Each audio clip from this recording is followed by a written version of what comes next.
Hi, welcome everyone to the next part of the RSA video series. In this part, we'll look at how we can define loads and load combinations within robot structural analysis. So we'll start off first by adding certain load cases. So again, you can define different types of loads.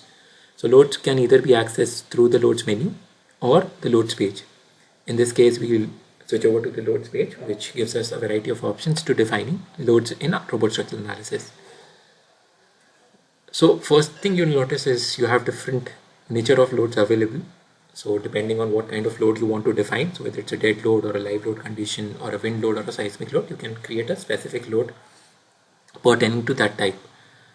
Another interesting thing in robot is that as soon as you define your first dead load case, it automatically considers the self weight of the entire structure within that load case. Next, we can define certain live loads. Now these could be floor loads or roof loads that we want to declare, and then within the load definitions dialog we can define the actual force. So that force could be defined either in the form of a joint load or a nodal load. It could be an imposed displacement to simulate some support settlement condition. It could be a force directly distributed on a specific point. You can define member loads, so it could be your linear uniformly distributed loads or point loads distributed on members, or for defining loads on surfaces or panels or finite elements, we use the surface load tool. Now in this case, to model our floor loads, we are defining it as a surface load, and we can distribute it directly on the panels. So once you click on apply, you will see that load diagram is loaded, and you can see the arrows defining the direction of the load. Similarly, we can add another load case to define our roof load.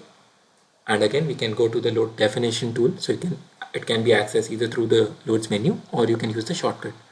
And then we can go to the surface loads condition and define the magnitude of the loads. In this case, it will be -2 kilonewton per meter square or -2 kilopascals.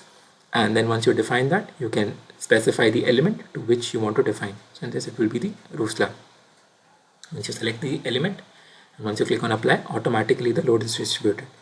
Likewise, in case we want to declare any member loads, so we can do that. So basically, in whichever load case you want to add a particular load item or a particular force, you just need to keep that as the active load case, and automatically whatever force you define will be considered or will be added under that load case.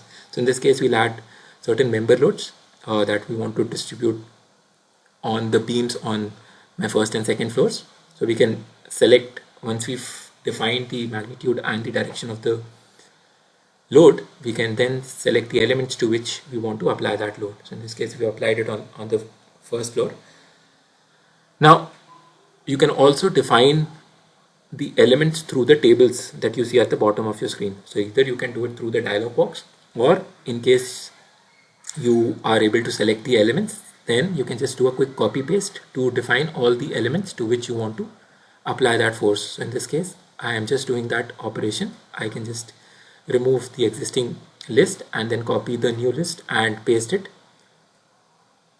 from the list of selected elements.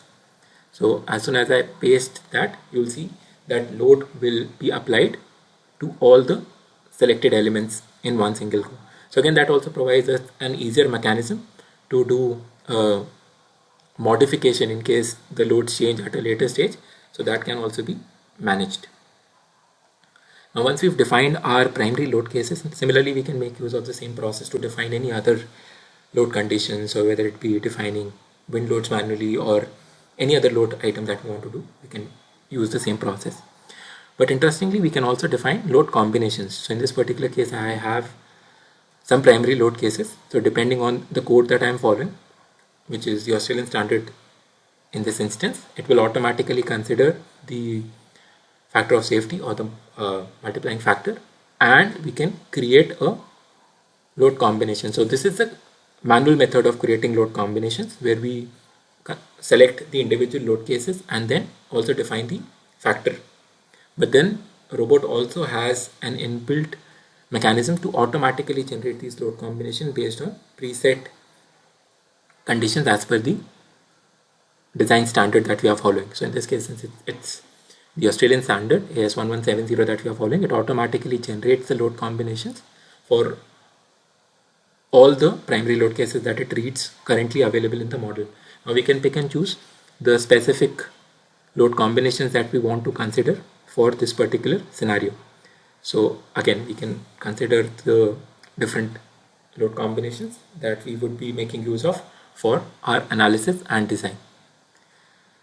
This completes the first part of the load workflow, in which we can create our loads as well as load combination. Thank you so much. I hope to see you in the next part, in which we'll be focusing on seismic design. Hi, welcome back everyone to the next part of the RSA video series. In this part, we'll look at how we can define seismic loads. Now, there are different methods of defining seismic loads in robot structural analysis. And the first and foremost thing that we'll check is whether we have defined the relevant code based on which we'll be doing the seismic load generation. Now we can go to the analysis tab and we can select the new option to create a new seismic analysis. Now you can do seismic analysis using either the equivalent lateral force method, which is the static seismic analysis, or we can use the spectral method, which is the dynamic analysis. In this particular example, we'll look at the dynamic analysis workflow as per AS 1170.4. To do the dynamic analysis, we first have to perform the modal analysis. So we can define the basic parameters in terms of the number of mode shapes, the cutoff mode shapes, the damping ratios, and how the masses will be lumped.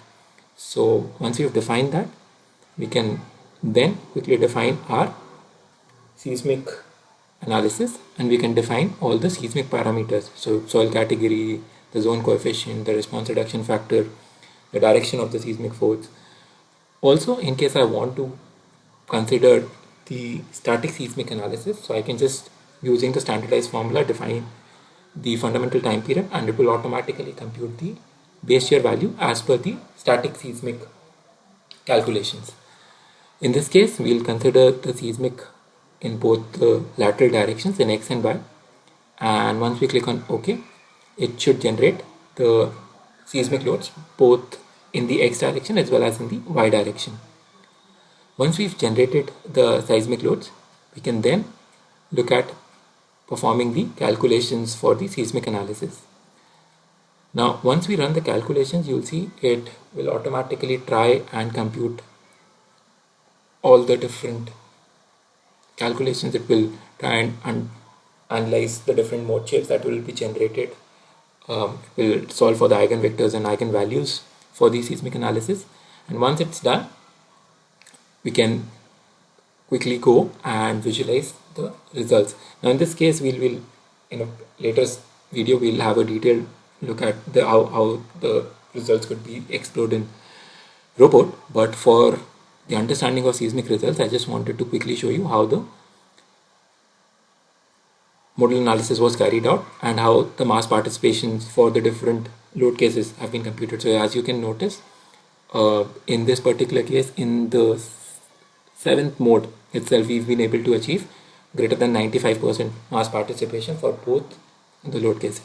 We can then go ahead and, like illustrated in our previous video, add our automatic load combination. So you see the seismic factor has been already been defined for the seismic load cases. So then a robot will automatically determine the load cases or load combinations that need to be generated based on the newly added load. So you can go ahead and add those load combinations. So this is how you can add your seismic loads.